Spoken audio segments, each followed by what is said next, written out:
আমরা সবাই চাই আমি সারাদিন মোবাইল টিপবো, আমার বাচ্চারা যেন মোবাইল লাগে, আছে না নাই? আমি সারাদিন মোবাইলে পরনারী দেখবো, ফিল্ম দেখবো, রিলে মেয়েদের দেখবো, ডান্স দেখবো, হারাম জিনিসপত্র দেখবো, বাট আমার বউটা হবে কাবিয়া বসরি। উনি কিছু দেখতে পারবে না। উনি একজন পুরুষের সাথে যদি মিষ্টি মিষ্টি গলায় কথা বলে, একটু উল্টা পাল্টা টাইপ আলোচনা করে, অথবা পুরুষের সাথে খুব সখ্যতা হয়, আমার চান্দিতে আগুন ধরে যাবে। বাট আমি কিন্তু ঠান্ডা মাথায় সারাদিন ফেসবুকে কি করব? একের পর এক হারাম জিনিস দেখবো এবং স্ক্রল করবো। এই রোগটা আমাদের মধ্যে আছে না নাই? মনে রাখবেন, পরিবারের কথা এখন রাখেন সাইডে। আপনি নিজে যদি আল্লাহওয়ালা না হন, আপনি নিজে যদি সৎ না হন, আপনার ছেলে মেয়ে এমন কোন ট্যাবলেট পৃথিবীতে আবিষ্কার হয় না যে ট্যাবলেট খাওয়াই দিয়ে সে ফেরেশতা হবে। আমি কি বোঝাতে পেরেছি? এজন্য ভাইরা, আমাদের সিদ্ধান্ত নিতে হবে। জীবনটা খুবই সংক্ষিপ্ত। দেশে থাকেন আর প্রবাসে থাকে, জীবন কিন্তু আস্তে আস্তে বরফের মতো গলে শেষ হয়ে যাবে। অতএব আমি আল্লাহর কাছে নিজেকে সমর্পণ করব, আমার নিজেকে নিয়ন্ত্রণ করব। আমি হারাম কোনো কিছুর সাথে সংশ্লেষ রাখবো না, হারাম জিনিস দেখবো না। এটা সিদ্ধান্তের ব্যাপার। যদি আপনি হারাম জিনিস না দেখা কষ্ট নিতে পারেন, হারাম জিনিস না দেখাটা তো কষ্টের, কারণ মনে চায় দেখতে, মনের সাথে যুদ্ধ করতে হয়। এই কষ্টটা যদি আপনি নিতে পারেন, নগদ একটা নিয়ামত পাবেন। সেটা কি? আল্লাহ তাআলা আপনার পারিবারিক জীবনে এমন শান্তি, এমন সুখ দিবেন যেটা আপনি কল্পনা করতে পারবেন। আর হারাম ভাবে যদি আপনার স্বাদ আপনি আস্বাদন করেন, আপনার চাহিদা আপনি নিবারণ করেন, তাহলে হালাল পথে আপনার চাহিদা নিবারণ করার নিয়ামত আল্লাহ আপনাকে বঞ্চিত করবেন, আপনাকে নিয়ে নেবেন। আপনার স্ত্রী আপনার পরম সুখের কারণ হোক, এটা যদি আপনি চান, তাহলে আপনি অন্যের স্ত্রী দেখা বন্ধ করেন, অন্যের মেয়ে দেখা বন্ধ করেন, অন্যের বোন দেখা বন্ধ করেন, অন্যের মা দেখা বন্ধ করেন, নিজের দৃষ্টিকে সংযত করেন। চেষ্টা করা যাবে না ইনশাআল্লাহ? এটা কিন্তু সিদ্ধান্তের ব্যাপার। এখানে অনেক ভাইরা আছেন এমন দেশে বসবাস করেন যেখানে মেয়েদের চলাফেরা রাফটাপ, ওপেন সিক্রেট আছে না? ভাইরা আমার, প্রতিদিন শত শত হাজার হাজার বার আমার আমলনামায় গুনাহ লেখা হচ্ছে।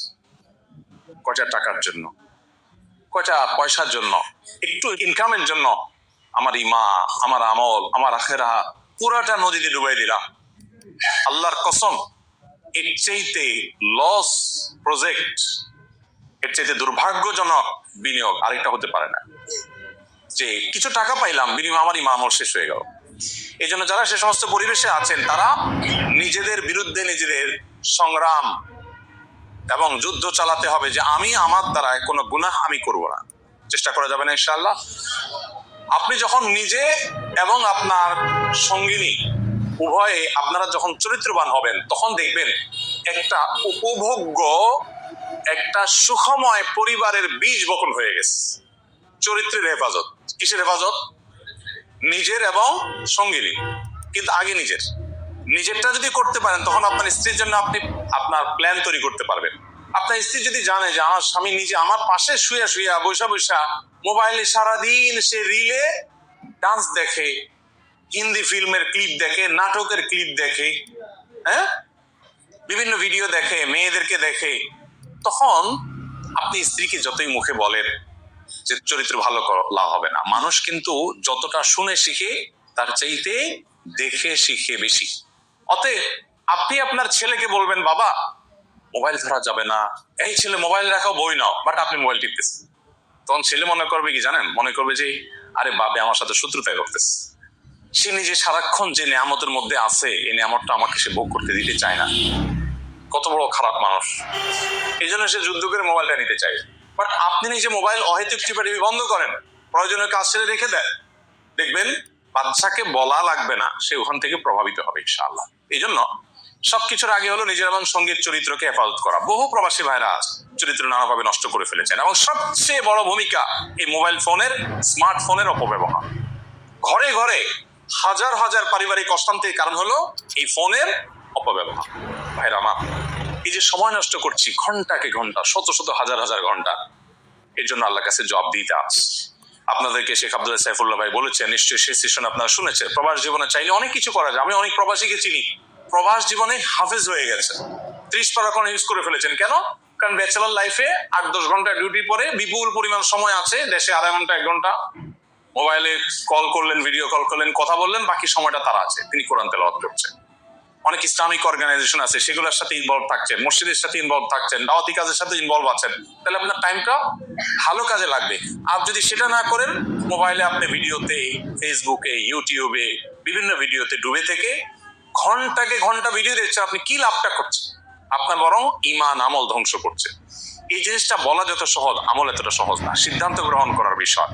এই মোবাইলের অপব্যবহার, সোশ্যাল মিডিয়ার অপব্যবহার, এটা আমাদের জীবনকে শেষ করে দিচ্ছে। নিয়ন্ত্রণ করবো তো ইনশাআল্লাহ। 3 কেজির ইনটেক আজওয়া খেজুর অর্ডার করলে পাচ্ছেন সারা দেশে হোম ডেলিভারি চার্জ ফ্রি। এই বছরের সিজন ফ্রেশ খেজুরটাই হচ্ছে আজওয়া খেজুর। সোশ্যাল মিডিয়ার অপব্যবহার, এটা আমাদের জীবনকে শেষ করে দিচ্ছে। নিয়ন্ত্রণ করবো তো ইনশাআল্লাহ। এটা চরিত্র হেফাজতের জন্য সবচেয়ে বড় সহায়ক বিষয় হবে ইনশাআল্লাহ। এরপর হলো ভিডিও কল এবং ছবি আদান প্রদানের সতর্ক থাকা। এটা এমনি কমন একটা বিষয়। পরিবারের সাথে দেখা যায় আমরা আমাদের একান্ত মুহূর্তগুলো শেয়ার করি। আপনারা জানেন এখন এমন কোনো বিষয় নাই যেটা আমরা মোবাইলের মারফত আদান প্রদান করি এটা থার্ড পার্টি কাছে যায় না। এগুলো সবগুলোই যায়। আপনার আমার প্রাইভেসি বলতে কিছুই নাই আসলে। আমরা যারা মনে করি অনেক সেফ, ঠিক আছে, আমি আমার স্ত্রী আমরা দুজন দুই প্রান্তে আছি, এত কেউ নেই, ভুলের মধ্যে আছি আমরা। এটা একে তো হ্যাক করার সিস্টেম আছে, সেটা তো আছেই।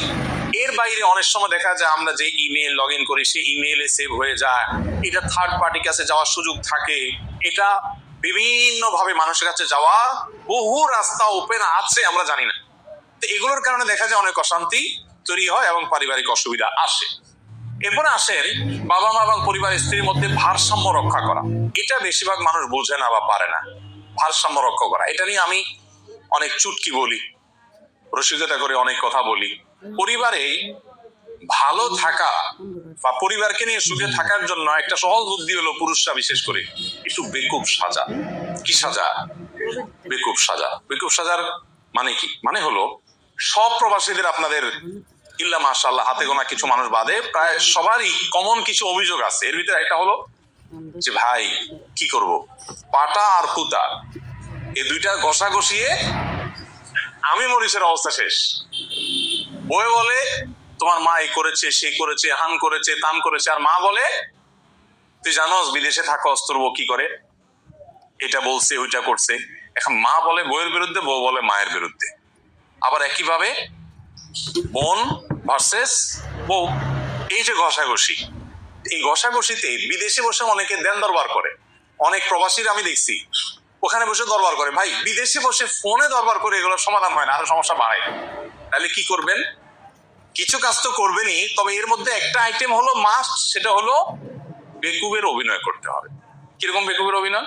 ধরেন, মানে এটা সহজ সরল হওয়ার অভিনয় আর কি। ধরেন আপনার স্ত্রী মায়ের বিরুদ্ধে যখন অভিযোগ করবে, তখন স্ত্রী বলবা আহা আমার মা এটা বলছে, সত্যি বলছে না, সত্যি মানে মিথ্যা বলছি।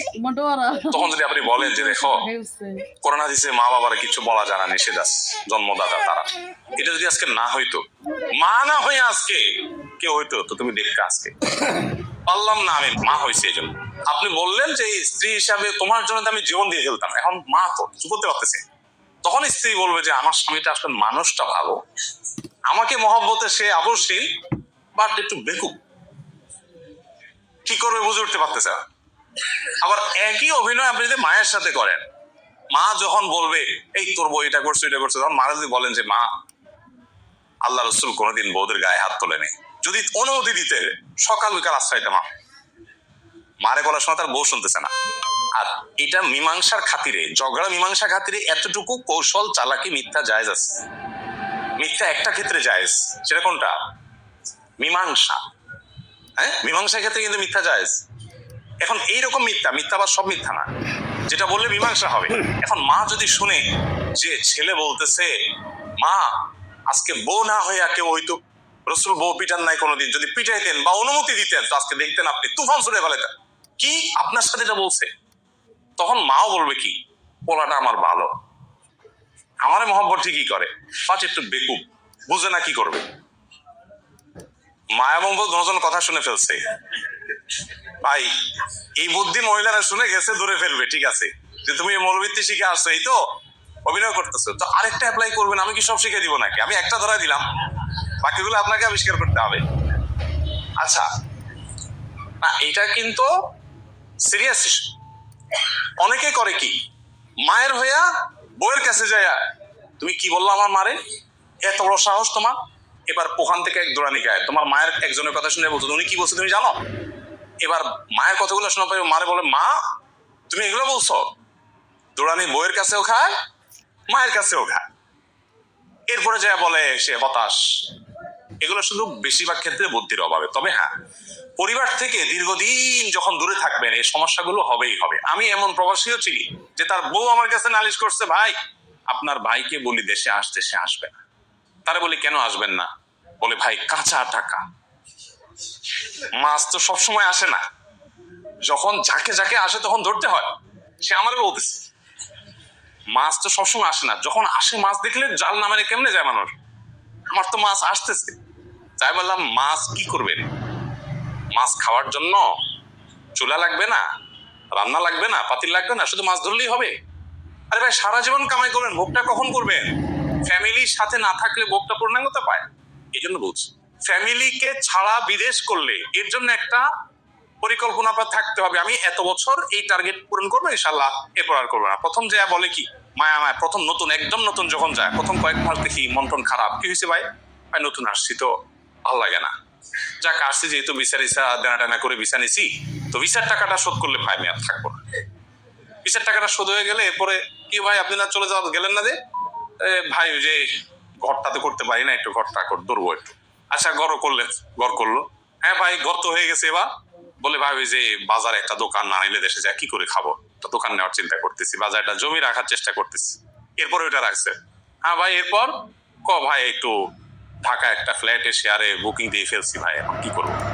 তো এরপরে বলে ভাই তো এরপরে মেয়েটার বিয়ে দিতে হবে, এরপর নাতিটারে পড়াইতে হবে, এরপরে মালাকুল মউত এসে বলে তোমার টাইম তো শেষ। ভাইরা এই কথাগুলো এই জন্য বলা, পরিবারকে শুধু টাকা পাঠাই দিয়ে যারা মনে করছেন পরিবারের হক আদায় করছেন, অনেক প্রবাসী আছেন স্ত্রীদেরকে দোষ দিচ্ছেন অমূলক, আবার অনেক স্ত্রীরা প্রবাসীদের প্রতি জুলুম করছেন। আপনি নিজে তাকে সময় দিতে পারেন না একান্তে, আর সময় আজকাল কোত্থেকে দিবে? প্রবাসীদেরকে কি বলবো, দেশিরা অনেকে বউয়ের সাথে শুয়েছে মোবাইল টিভি, বউরা আমাদের কাছে নালিশ পাঠা, ভাই একটু ওয়াজ করেন, কি হয়েছে? বলে বেটা আমার পাশে বসা সারা রাত মোবাইল টিপাই, কম বক্স আছে না নাই? এ রোগী এখানেও আছে না?